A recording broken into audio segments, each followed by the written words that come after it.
Buenas noches, profesor. Buenas noches, compañeros. En general, el día de hoy el grupo 3 le va a hablar sobre el magnetismo el indicador. Bien, el día de hoy yo, su presente, Adriel Rojas, le va a hablar sobre la ley de Faraday. Acá tenemos los materiales. Bien, continuamos el reto. ¿En qué consistió el reto?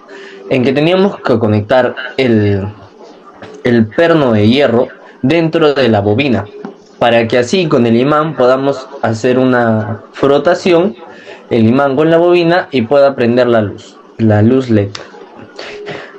Continuamos con las preguntas. Bien, ¿en qué consisten las preguntas? Las preguntas van en que en la ecuación de Faraday teníamos que fundamentar por qué el utilizar el núcleo de hierro se logra mejorar el resultado.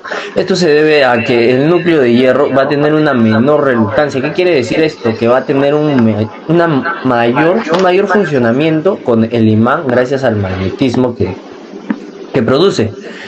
Porque en este caso el hierro va a hacer un mayor funcionamiento con el imán. Bien, la segunda pregunta sería probar la generación de electricidad. ¿Qué quiere decir esto? Que qué tipo de energía eléctrica se generó, sea continua o alterna. Bien, en este caso fue una alterna. ¿Por qué fue una alterna? Porque cuando el imán se mueve de un lado al otro, el flujo magnético cambia de dirección continuamente. Eso provoca que la corriente también cambie de dirección, lo que se define como una corriente alterna. Muchas gracias. Bueno, a mí me tocó la ley de Ampère y aquí tenemos los materiales, que sería el reto 2. Para el reto 2 teníamos que tener la bobina e introducir tanto al perno de hierro como al de cobre. En la parte de arriba introdujimos primero el perno de hierro y pasamos al perno simple, y lo cual lo atrajo. ¿Eso qué quiere decir? Que esta bobina con el perno de hierro lo atrajo, o sea, tiene magnetismo.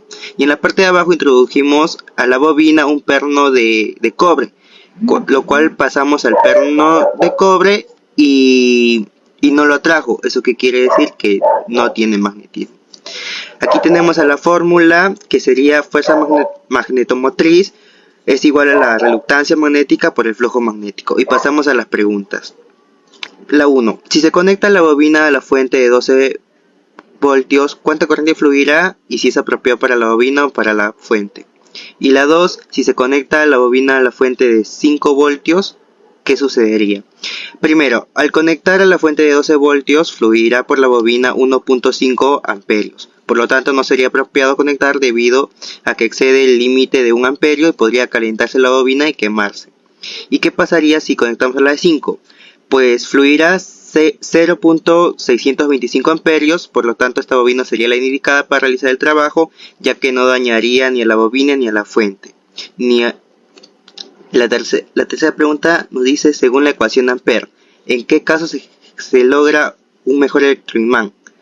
Se lograría un mejor electroimán usando un núcleo de un material altamente permeable, como el hierro, y con muchas espiras, y a la vez aplicando una corriente mayor. Eso sería todo. Profesor, aquí tenemos los materiales para el reto número 3, ¿no?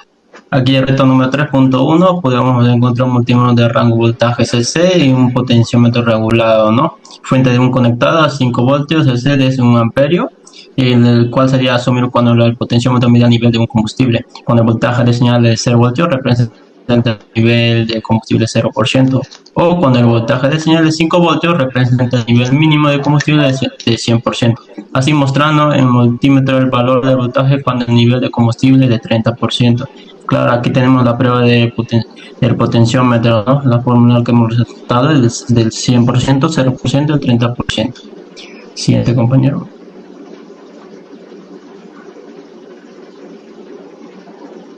Reto al asumir el potenciómetro a mol de presión de combustible, teniendo en cuenta el siguiente: cuando el voltaje de señal de 0.5 voltios representa una mínima presión de aceite, un relante de un bar. Cuando el voltaje de señal es 4.5 voltios, representa una máxima presión de aceite de motor frío y acelerado 8 bar.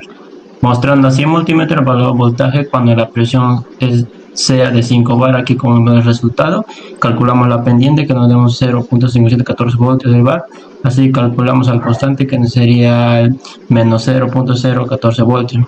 Aquí el voltaje que sacamos nos daría 0.5714 de pendiente menos 0.7 voltios, ¿no? Así nos daría el pendiente de 5, nos daría 2.7856 volts. Eso sería todo. Bueno, en mi caso yo voy a hablar sobre el indicador indiscreto. El indicador indiscreto, vamos a avanzar lo que es el reto número 4. En la primera fase se nos pidió que hiciéramos con un interruptor y lo que es el foco LED. Hicimos el trabajo y pudimos notar de que el fusible estaba abierto. Continuamos con la siguiente fase, donde utilizaremos un termoswitch para poder encender el foco. Hicimos la prueba del termoswitch, teníamos dos termoswitch, uno con la función de normalmente abierto y otro con normalmente cerrado. Trabajamos con la que es normalmente abierto y pudimos colocar el cautín en frío. Notamos de que el foco todavía no enciende hasta que calienta. Cuando calienta el termoswitch manda una señal al foco haciendo que encienda. Esto normalmente lo vamos a ver en el sistema de refrigeración con el